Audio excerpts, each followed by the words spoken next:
Hello everyone, welcome back to our channel. Today we are talking about a woman who spent years speaking up for families of missing people in Pakistan. Now she herself is facing serious legal trouble and could spend the rest of her life in prison. Let's understand the story in simple words.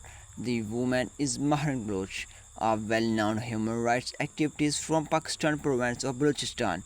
For many years, she has campaigned from families who saved their loved ones were taken away and disappeared without explanation. Maharak Baloch became famous for organizing peaceful protests and marches. She asked authorities to investigate missing person cases and provide answer to affected families. Many supporters see her as a voice for justice and human rights. However, Pakistani authorities have accused her and some other activities of serious crimes.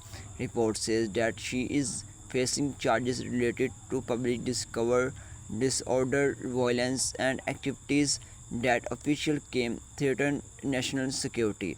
Human rights organizations have expressed concern about this case. They agree that activities should be allowed to speak peacefully and demand accountability without fear of harsh punishment. On the other hand, on the other hand, government officials say that the law must be followed and that anyone accused of breaking it should face legal proceedings in court.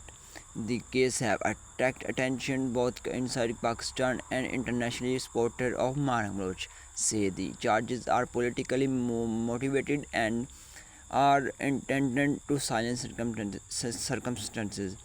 The critics, however, believe that the court should decide the matter based on evidence. If convicted on the most serious charges, reports suggest she could face a very long prison sentence, possibilities even life imprisonment. Imprisonment.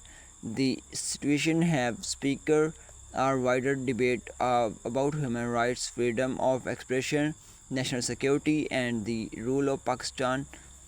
As the legal process continues, many people are watching closely to see what the court decide. The final outcome could have a major impact on discussions about civil right and activism activism in country. What do you think about this case? Let's tell me in comments.